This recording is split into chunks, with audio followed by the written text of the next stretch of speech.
तो मैं अपने बारे में बताता हूँ। तो नॉट यू टाइप जी।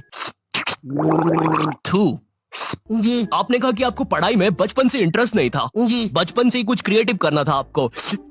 जी। तो ये 10वीं के बाद आपने बायोलॉजी क्यों ले ली? कहीं माँ बाप ने कोड़े मारे थे क्या? नहीं नहीं जी, मम्मी पापा तो सही है। मम्मी ने तो टिफिन भी बांध के दिया है, तेल छोड़ दिया अचार ने। तो जी ऐसा था कि मैंने बस बायोलॉजी ले ली थी, मुझे नहीं पता था इतना पढ़ना पड़ता है। 11वीं और 12वीं पता ही नहीं चला इसकी माँ का 2 साल कहाँ निकल गए। जी जी जी और फिर हवाबाजी में बंदी भी बन गई, तो यूट्यूब करने का टाइम ही नहीं मिला। जी जी जी जी जी चाय पियेंगे? आप पिलाएंगे तो क्यों नहीं पियेंगे। तो आप लोग भी बने रहिए, उसमें मुझे क्या मिल रहा है, मेरा क्या फायदा पॉडकास्ट में। ये हाँ, ये मेरी रियल कहानी है। मेरा प्लान तो वीडियोस बनाना ही था, पर पढ़ाई के प्रेशर में 2 साल कहाँ निकल गए मुझे पता भी नहीं चला। हाँ, मैं बायोलॉजी के अलावा कोई सा सरल सब्जेक्ट जैसे आर्ट्स लेके, आर्ट्स का मैन, मैं हूँ दुनिया का रखवाला, आर्ट्स भी बन सकता था। पर मेरे स्कूल में मैथ्स, बायोलॉजी और कॉमर्स के अलावा कोई सब्जेक्ट ही नहीं था। और देखो, मुझे कॉमर्स और मैथ्स तो लेना नहीं था, क्योंकि कॉमर्स वालों को स्कूल में कोई सीरियस नहीं लेता था। अंदर आग लगी है, आग के अंदर।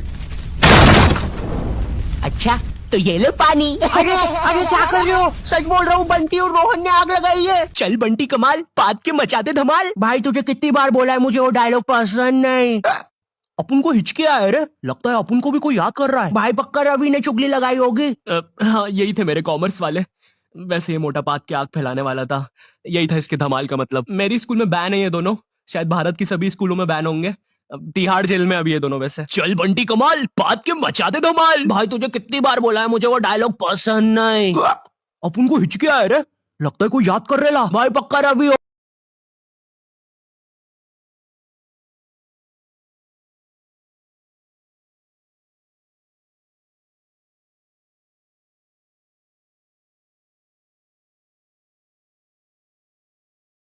अब अगर मैं मैथ्स की बात करूं तो मैथ्स के साथ मेरे रिश्ते बहुत बेकार है, वो मुझे पागल करता है। 12th के बाद मैंने सोचा था कि अब मैं आराम से वीडियोस बनाऊंगा, लेकिन फिर मुझे नीट के बारे में पता चलता है। जिन लोगों को नीट के बारे में पता नहीं है, ये जेई जैसी एग्जाम होती है, और जिनको जेई के बारे में नहीं पता, ये नीट जैसी एग्जाम होती है।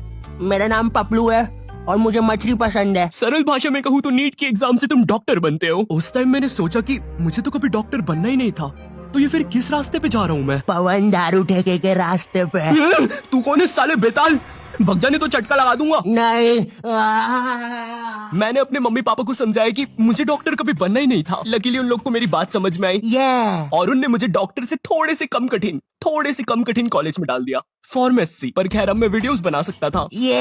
पर सच कहूँ तो वीडियोस बनाने का पैशन इतना था मुझ में, अगर डॉक्टर भी बन जाता तो वीडियोस तो तब भी बना रहा होता मैं, लेकिन थोड़े अलग प्रकार की। नमस्कार दोस्तों, मैं हूँ Shri doctor Ayu, MBBS, MD, MS, BSc, PSG, Neymar, Messi, Cristiano Ronaldo, MCBC और मादर। सबसे पहले हमारी डॉक्टर मेंबरशिप खरीदने वालों को शाउट आउट दे देते हैं। पैरालाइज नानी, हीमोग्लोबिन संजू, एड्स का मरीज राजू और नीट एस्पिरेंट सरोजनी। और हमारे लिए एक मैसेज भी आया है, मेरी माँ मर गई तेरी वजह से, हराम कौर। थैंक यू फॉर 5 रुपए सुपर चैट। चलिए अब इस मरीज का पाइल्स का इलाज करते हैं। डॉक्टर मेरे मरने के बाद आप क्या बोलोगे? Like share subscribe.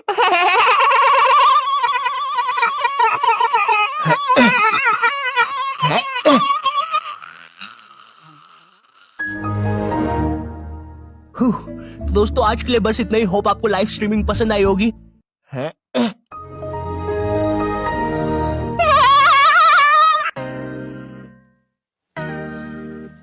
ओके, तो इस वीडियो से मैं ऐसा नहीं कह रहा हूँ कि तुम जो भी कर रहे थे उसे छोड़कर तुम अपने मन का करने लग जाओ। मेरा कहने का मतलब ये है कि अगर तुम किसी काम में अच्छे हो या किसी हॉबी में, तो उसे कभी छोड़ो मत। क्या पता फ्यूचर में वही तुम्हारा करियर बन जाए। एंड मम्मी पापा को समझाना मुश्किल है पता है मुझे, बट इम्पॉसिबल नहीं है। आज या कल तो मान ही जाएंगे। एंड इफ तुम्हें